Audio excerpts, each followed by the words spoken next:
Good morning, everyone.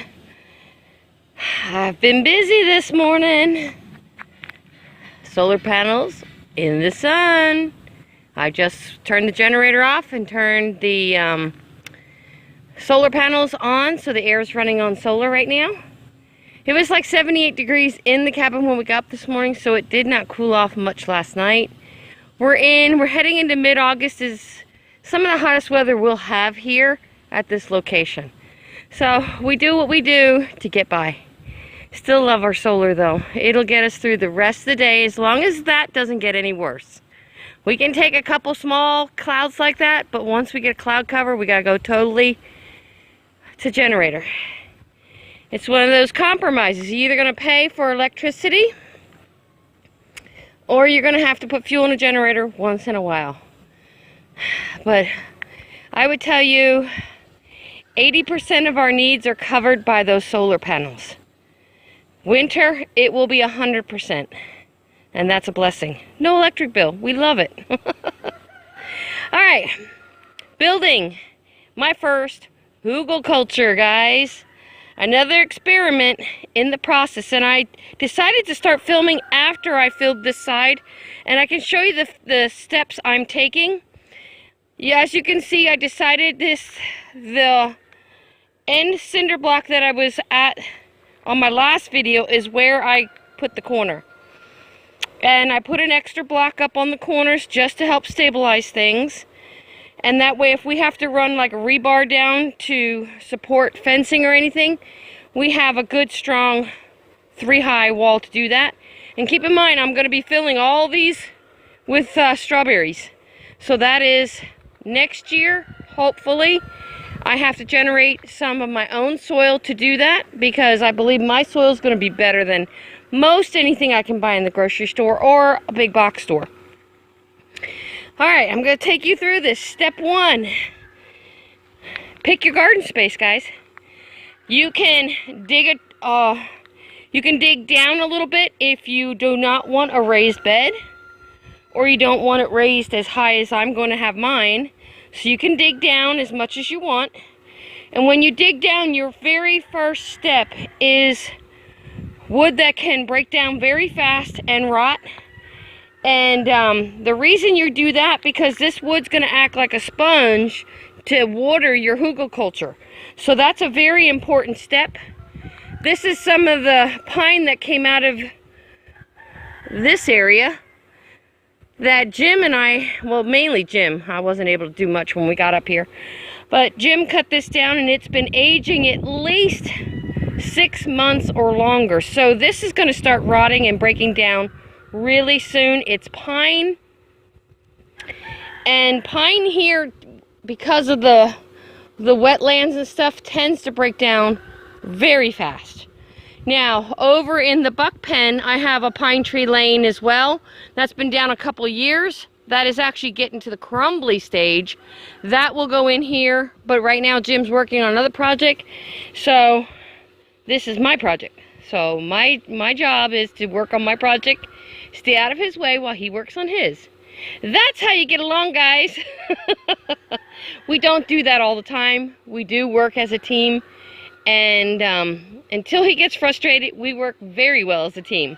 So it's definitely not a big problem here at our household. So my first step is putting the big wood in. And then my second step, because I got a ton of little stuff to rake up, I'm actually putting a ton of the small stuff in as well.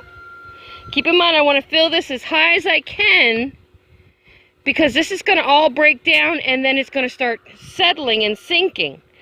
And now I did the exact same thing here that I did over here. You see that? I'm already growing in here. That was not the plan, but that's what happened. I got overeager and I planted. That will stay that way. I will not move it. It will not be disturbed, so it can continue to grow. Now, the great thing about this, that's composting goat bedding full of manure and urine from the goats. So that's going to continue to break down. As that breaks down, I'm going to start putting compost on the very top. But I'll probably wait for that until this is done for the season. Then I can come back and compost the whole top of this and actually start planting as long as we're not due for frost. Any plants that can tolerate up to a hard frost, I can start growing in here once the zucchinis are done. Will I still have time in the garden once the zucchinis are done? I don't know. Again, it's all a learning curve this year. I'm going to sit down. I can yabber a lot, but I like to sit when I'm doing it, and it helps ease my back because I carried all these blocks this morning by myself. No help, but you know, you do a little bit at a time and you rest in between and you stop pushing when your back tells you to stop. And that's basically how I've learned to get things done and move forward in my projects. So the next step is that right there. So I have to get some more of that, and I'm going to fill in here just this little section for now until I get more.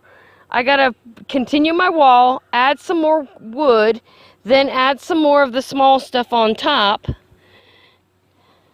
And from there, I can add the composted stuff. This is still left from our original clean out from the goats, probably sometime this winter.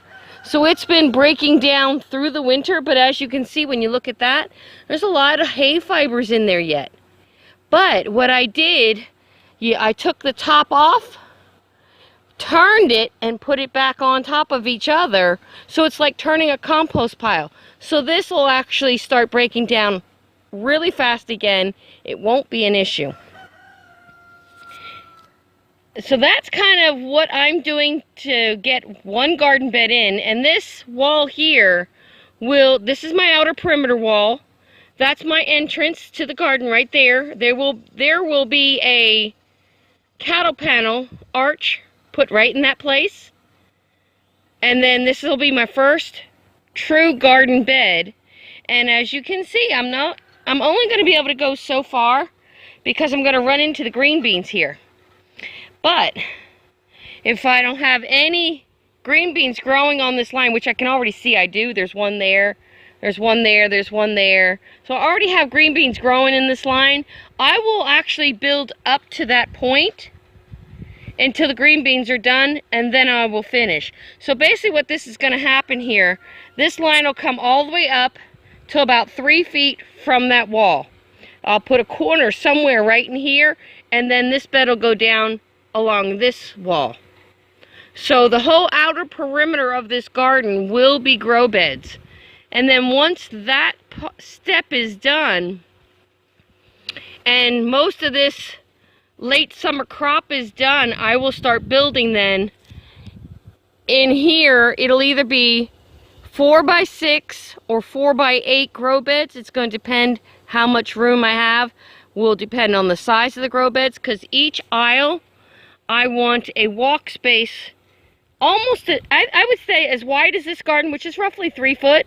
I want a walking space that wide between each grow bed so I can get a wheelbarrow through for moving in compost, goat bedding, and basically, you know, right now I'm doing this by hand. Jim has the wheelbarrow, but the goal is to bring a wheelbarrow in. I'll bring a wheelbarrow in this way and dump it. And then it'll actually, my goat bedding will compost right in a grow bed. Now that grow bed will not be used. That grow bed will not be usable for about 6 to 7 months, but it will be a great compost bin. And that's how I plan on moving forward with my garden. Now, as that's composting, when it gets to a certain age, I can actually add compost to the very top of it and start growing in it, with the knowledge that this is going to continue to settle and I'll have to continue to top off the garden beds. My goal is to have these beds as full as possible with good growing soil. And I may even add something like vermiculite to it, which will keep it loose and crumbly, and it'll actually help with things like seedlings and stuff to keep the ground loose enough to grow seeds straight in the garden. So that's kind of what I'm thinking, guys. I got a lot of work, but guess what? I have the time. So with time, you can do projects like this. If you don't have time, don't expect to get things done very fast. It's baby steps. I mean, this garden has been, I think this is the 3rd week working on moving block. And as you can see, I've got a substantial little wall started already. But this is my 3rd week. And again, it goes back to, I do a little bit, rest. Do a little bit, rest. And this whole process is going to go the same way. But your hugelkultur, first layer, rotting wood. Or wood that will rot very fast. This is not to the rot stage yet, but the next stuff that I'll be adding will be. And it'll probably go right in this hole right here. So, wood that's going to break down fast, that's your sponge layer. And then you add your manure layer.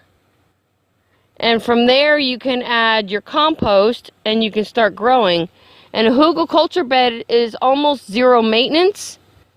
And I'm hoping it'll be weed free, but you know how that goes. It's not always going to be weed free.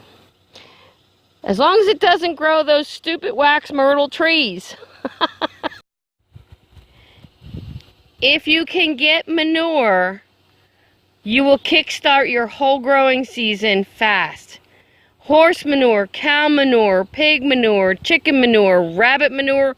Rabbit manure is going to be one of my go-tos because I have it and it's free for me, as well as goat manure. All my goat bedding, this is where we're designated it to go because we do a deep bedding method. So when we bring it out here, it's full of urine and goat pellets. But a goat manure is a hot manure, so you have to let it sit and break down a bit. Rabbit manure, as you can see, goes right on your garden beds. Alright guys, hope you like the video. Don't forget, like, share, subscribe, and God bless.